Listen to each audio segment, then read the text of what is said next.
Mesdames et messieurs, bonsoir et bienvenue dans cette édition de 20h30 sur Tchad 24 International. La délégation provinciale de la femme et de la petite enfance, en collaboration avec l'association Tiers-Fonds, conjugue les efforts pour mettre fin aux pratiques traditionnelles néfastes. Une campagne de mobilisation et de plaidoyer contre les violences basées sur le genre, cas de mutilation génitale féminine et excision est organisée à Bédaya pour la circonstance. Dominique Didéo, correspondance.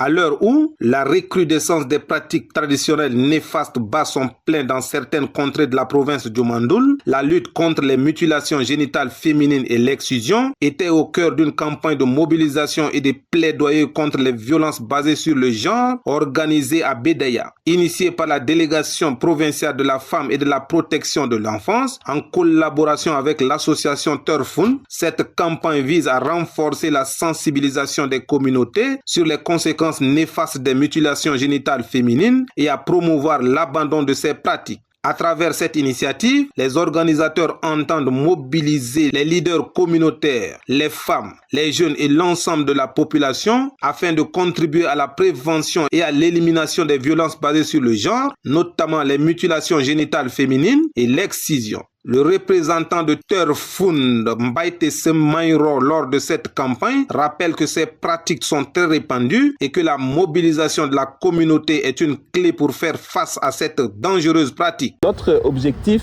en tant qu'organisation, c'est de soutenir les communautés à transformer leur vie de manière durable. C'est dans ce sens que nous sommes en collaboration avec la délégation de la femme du Mandoul pour pouvoir discuter autour des violences faites aux femmes avec vous aujourd'hui ici à Bédaya. Mbaïta Nadi Joël, responsable de la promotion du genre pour sa part, s'est focalisé sur les faits et ses conséquences. Les mutilations génitales féminines constituent une violation grave des droits fondamentaux des femmes, mais aussi des filles.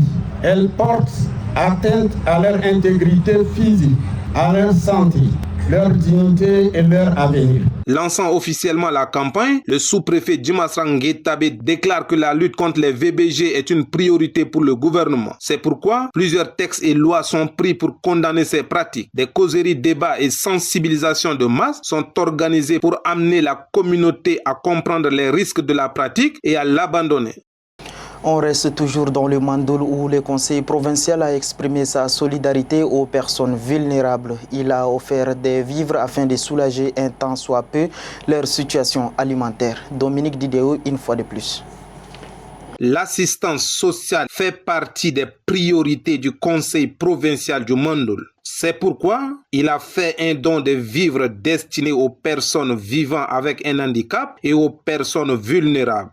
Ce geste vise à apporter un soutien aux bénéficiaires et à contribuer à l'amélioration de leurs conditions de vie, particulièrement en cette période où de nombreuses familles font face à des difficultés. Frédéric Raikna Béaloum, président intérimaire du conseil provincial, situe le cadre. Le conseil provincial du Mandoul, soucieux de la population et conseil étant acteur du développement, ne peut pas rester indifférent en ce moment où nous vivons un moment difficile. Nous avons décidé d'accompagner les couches vulnérables, pour ne pas dire les plus vulnérables, avec le peu que nous disposons pour faire la répartition ou la distribution des quelques vivres qui sont là. Il y a 20 sacs de riz, du sorgho et maïs que nous allons faire une répartition équitable. Les bénéficiaires ont exprimé leur reconnaissance au conseil provincial pour cette initiative sociale et humanitaire. Nous voudrions saisir juste cette opportunité pour dire une fois de plus merci au conseil provincial pour ces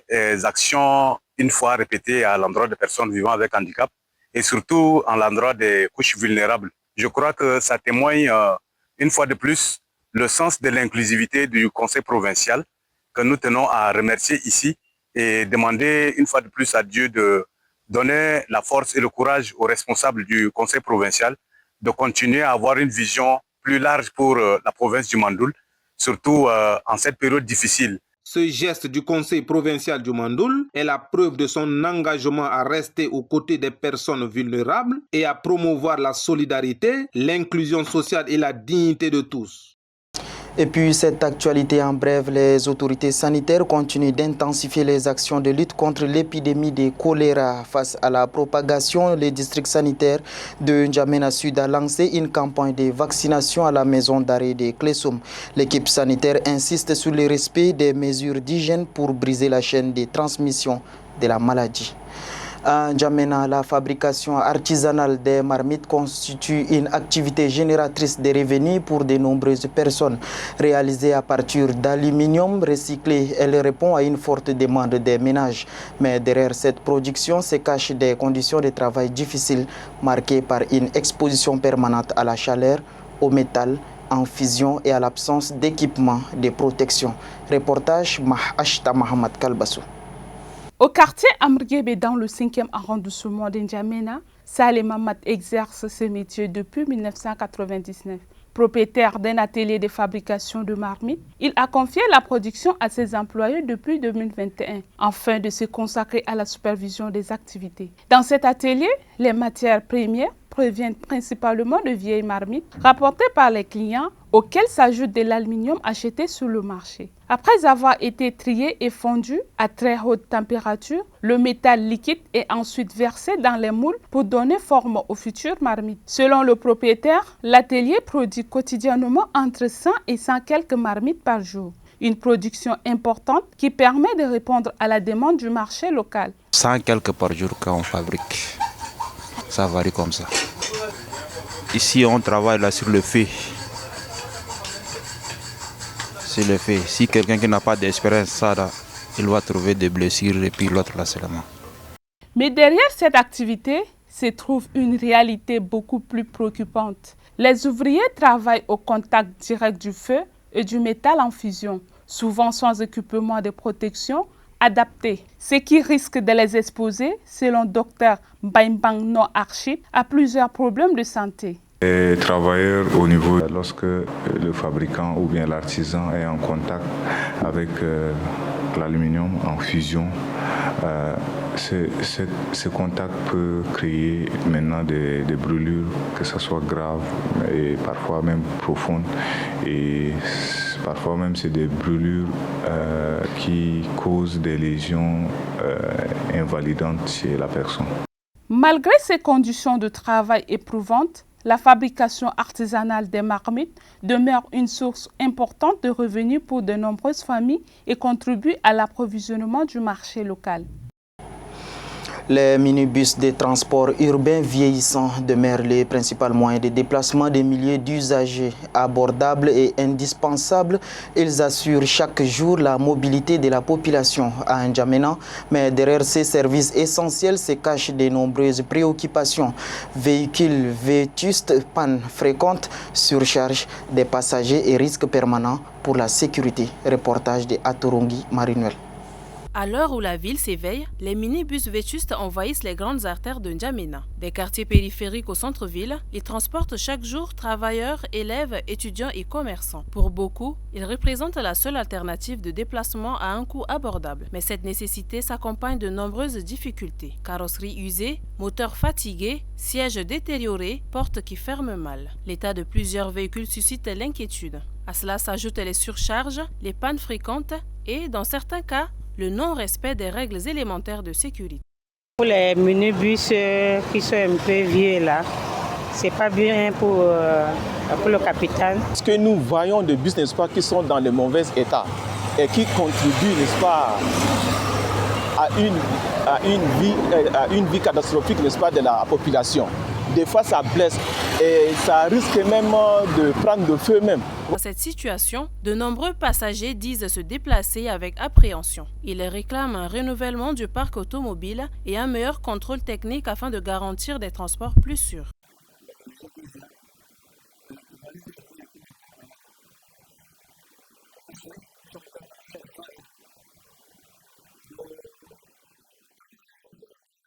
80% des vieux minibus sont en mauvais état et tout le monde le sait. Tous les pays voisins ont bénéficié de l'aide des autorités dans le secteur du transport urbain, notamment les minibus, sauf chez nous au Tchad. Un chauffeur de minibus n'a pas assez de moyens pour s'offrir un nouveau véhicule car sa recette journalière ne sert qu'à s'occuper de sa famille. Les professionnels du secteur, eux aussi, reconnaissent les difficultés. Ils expliquent que le vieillissement des véhicules est souvent lié au manque de moyens financiers. Le collectif des syndicats et coopératives des transports urbains et interurbains appelle les pouvoirs publics à accompagner les transporteurs dans la modernisation du parc. En attendant d'éventuelles réformes, ces minibus en fin de vie continuent de sillonner la capitale malgré leurs limites. Entre impératifs économiques et exigences de sécurité, les habitants espèrent des mesures concrètes. Car au-delà du transport quotidien, c'est la sécurité des citoyens, leur dignité et l'image même de la capitale qui sont en jeu. L'artiste Ndeza Teguila a communiqué samedi sur son projet Foot Folk, sa mise en œuvre pour la ville de Bongor, province du Mayo-Kébi Est. Il a placé sous le thème « Saleté Foot Folk, ma ville propre » pour dynamiser la citoyenneté culturelle et artistique de la ville. Écoutez. Je suis l'artiste Ndeza Ngeita Lasquaz, artiste tchadien. Je suis là aujourd'hui ce matin face à la presse pour pouvoir en fait présenter un certain nombre de projets qui est intitulé Saleté Foot Folk, ma ville propre. C'est un projet artistique qui consiste à sensibiliser la population autour de la notion de la citoyenneté. Donc c'est pourquoi en fait à chaque fois quand on arrive dans une ville, on essaie de travailler en collaboration avec les autorités communales. Donc le projet Foot Folk, c'est un concept qui est devenu viral et nous profitons en fait de ce concept pour pouvoir passer des messages et pouvoir en fait faire le travail de sensibilisation en tant qu'artiste. Et c'est pourquoi aujourd'hui nous décidons en fait d'être dans la ville même qui est, je peux dire, la ville qui est la propriétaire même en fait du concept, parce que Foot Folk c'est d'abord Bongor, donc on ne peut pas en fait faire attendre Bongor pendant longtemps, parce qu'il faut qu'on prenne d'abord la bénédiction de la ville avant de continuer en fait le projet Foot Folk. Donc ce matin nous vous présentons le projet comme suit. On aura en fait beaucoup d'activités de salubrité déjà qui vont se passer ici dans la ville. Ensuite, nous allons en fait produire des spectacles. Le premier spectacle aura lieu en fait le 28. Je crois que ça sera du côté de Prestige. Et le 29, c'est un spectacle grand public à l'espace de la mairie, dans l'espace de la mairie. Donc c'est plus sensibiliser et communiquer, c'est ça en fait l'objectif derrière ce projet. Donc je pense que tout le monde est convié à vraiment en fait s'approprier ce projet, parce que ça va dans l'intérêt de tout le monde, parce qu'on dit quelque part pour qu'il y ait la santé, la propriété c'est la santé, donc pour être en bonne santé il faut être propre. Donc sur ce je pense que c'est un merci Grigit que je pourrais vous donner ce matin pour les hommes de la presse qui se sont mobilisés malgré que les invitations n'étaient pas arrivées à temps. Je pense que le projet est à nous, donc c'est à nous de vraiment le porter. Le dessert de la semaine en chronique nutrition, le taro qui s'est fait un nom parmi les autres tubercules, il cache des véritables richesses nutritionnelles. Jessica Ferring. Aliment énergétique, le taro est avant tout une bonne source de glucides qui fournit à l'organisme l'énergie nécessaire au quotidien. Mais contrairement à certains féculents très raffinés, il contient également des fibres utiles pour le bon fonctionnement du transit intestinal et pour une sensation de satiété plus durable. Autre avantage, le taro apporte plusieurs micronutriments, notamment du potassium, du magnésium et certaines vitamines. Bien intégré dans une alimentation variée, il peut donc constituer une intéressante alternative au manioc, à l'igname ou à la pomme de terre. Mais attention, le taro ne se consomme pas cru. Il doit être correctement cuit, car certaines substances naturellement présentes dans le tubercule peuvent provoquer des irritations lorsqu'il est consommé sans préparation adéquate. Bouilli ou cuit, à la vapeur ou préparer une sauce, le taro peut trouver toute sa place dans notre assiette. Comme souvent, en nutrition, le secret n'est pas de chercher un aliment miracle, mais de privilégier la diversité alimentaire et des modes de préparation peu gras et peu salés. Le taro nous rappelle ainsi qu'il n'est pas toujours nécessaire d'aller chercher loin les aliments bons pour notre santé. Nos marchés et nos terres regorgent déjà des ressources nutritionnelles précieuses. Encore faut-il apprendre à mieux le connaître et mieux les cuisiner. C'était votre chronique nutrition. Prenez soin de votre assiette, elle prendra soin de vous. Mesdames et messieurs, c'est tout pour cette édition. Merci d'avoir suivi. Au revoir et à bientôt.